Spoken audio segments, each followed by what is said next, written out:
Mesa de debates. Oferecimento Unimed Juiz de Fora. Baixe o aplicativo. Seu plano em suas mãos.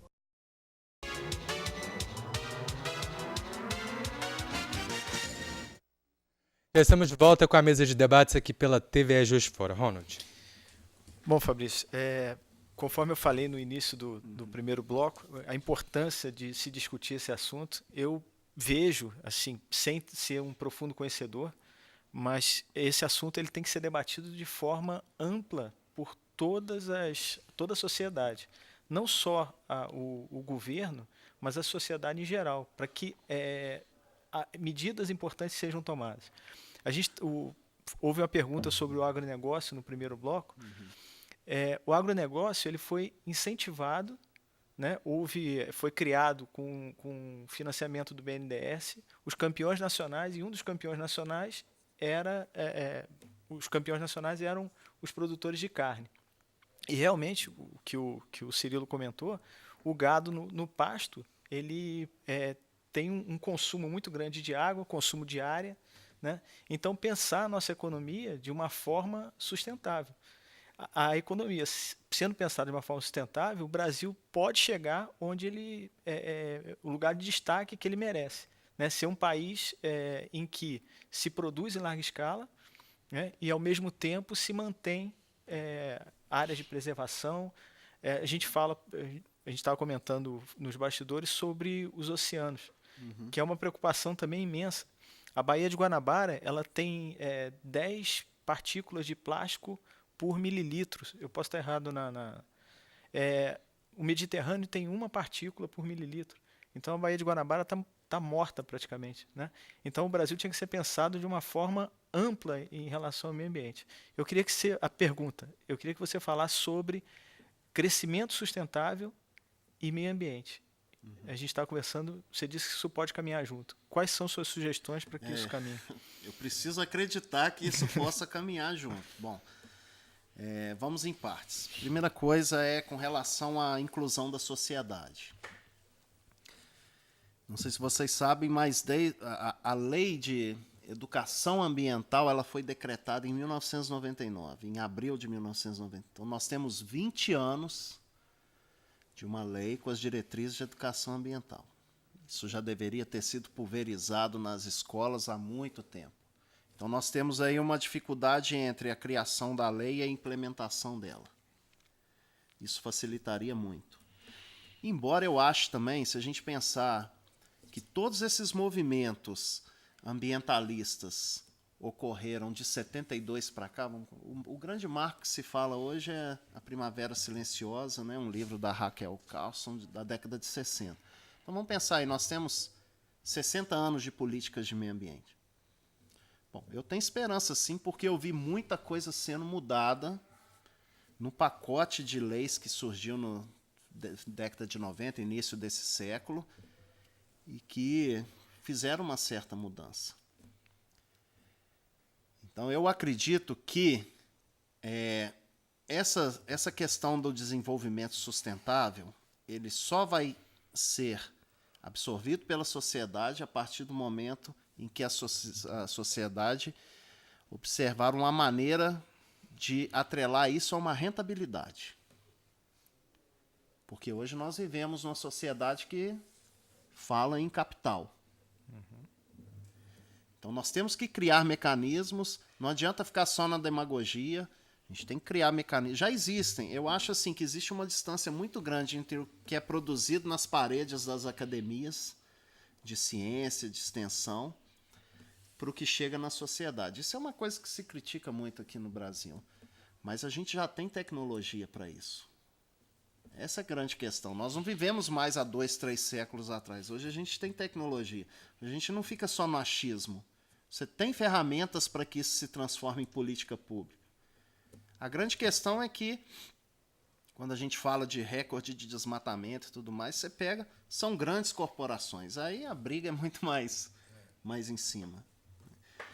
Com relação, só fazendo uma observação ao pacote de agrotóxicos, por exemplo, os que vão sentir mais somos nós aqui que consumimos hortaliças, verduras e legumes que são produzidos aqui. A gente consome o que é produzido nos arredores.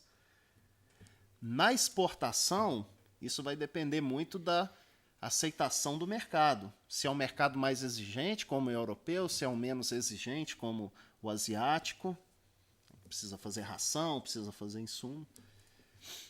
Mas assim, eu realmente acho que nós temos potencial para rumar por uma... Temos muita informação para uma questão sustentável. Só que se você parar para pensar, não é só no Brasil, não. Toda nação, todo estado que passa por algum distúrbio econômico, a primeira coisa a ser impactada é meio ambiente. Porque a nossa escala de interpretação de meio ambiente é diferente. O camarada ele precisa sobreviver, então ele pensa primeiro na sobrevivência e depois no meio ambiente.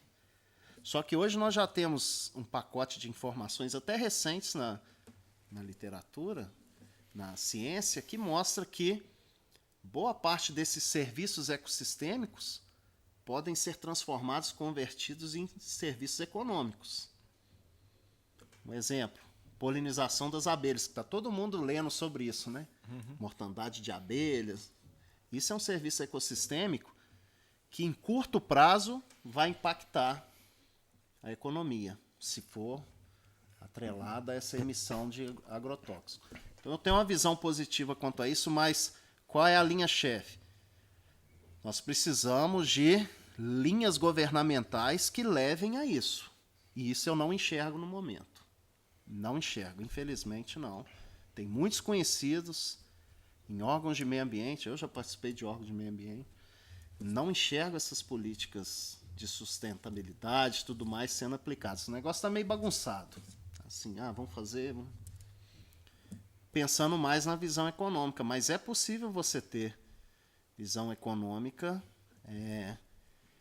atrelada a questão da sustentabilidade, né? Voltando novamente ao exemplo da Macaúba, que nós... O próprio ecoturismo, né? Ecoturismo, é uma forma feito de forma sustentável, ordenada, né? Com planejamento adequado. Essa separação entre produções, né? Você pode ter... Existem vários modelos aí de fazendas sustentáveis, onde você mantém a sua reserva legal, a sua APP, a sua nascente produzindo água, onde você faz rotação de cultura. Lógico, isso não vai ser para uma soja ou para uma grande escala de cana. Mas isso se aplica ao gado. Se aplica ao que a gente consome no dia a dia. Talvez se você tiver regiões em que se planta soja, se planta cana, mas nas outras regiões seja feita uma agricultura sustentável, você consegue manter esse meio ambiente saudável no Brasil. Eu concordo com você. Agora, essa balança também, ela depende muito, não tem como a gente fugir de um tema que é imperativo em escala global, que é o crescimento da nossa população. Nós temos um crescimento exponencial, então as gerações elas vão duplicando. Algumas regiões no hemisfério norte você já tem uma queda na pirâmide demográfica, mas no hemisfério sul você tem um aumento. Em algumas regiões no hemisfério norte você também tem um aumento da população. Isso demanda muito consumo. Então, inevitavelmente, essas áreas de produção de monocultura, elas tendem a aumentar. Porque o mercado determina isso e a população só cresce. Aí é uma questão, até na ecologia a gente fala, né, de guerra tecnológica. É uma questão de criar alternativas para que você tenha maior produção num espaço menor.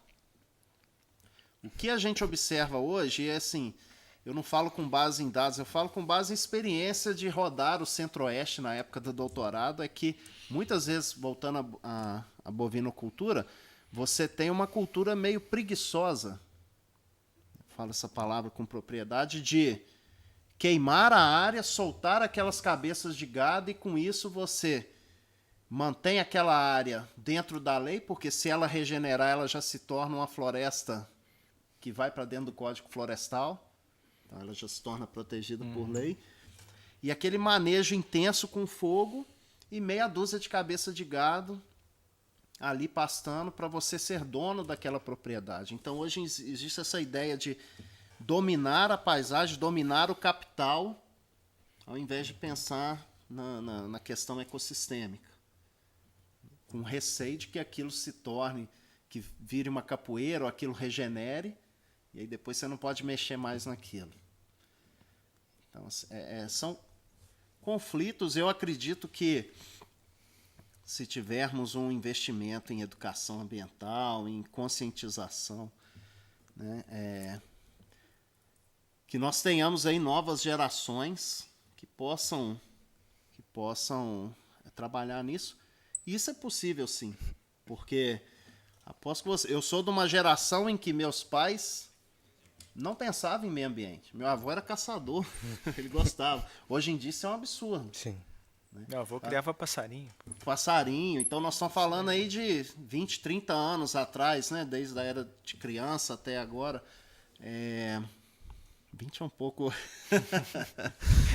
Você vai assumir a idade. Até fazer um paralelo, que nós estamos vendo aí vários eventos, Juiz de Fora passou por isso, de retorno de felinos. Uma boa maneira de se pensar nisso é que a Lei de Crimes Ambientais foi implementada há 21 anos atrás. A Lei de Crimes Ambientais é de 98. Hoje, canarinho, você não via canarinho. Hoje você vê aí.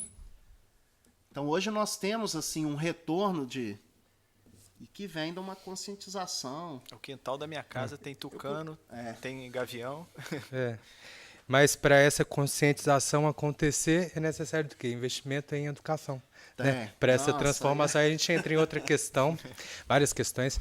A gente vai fazer mais uma pausa, a última do programa de hoje, e já voltamos.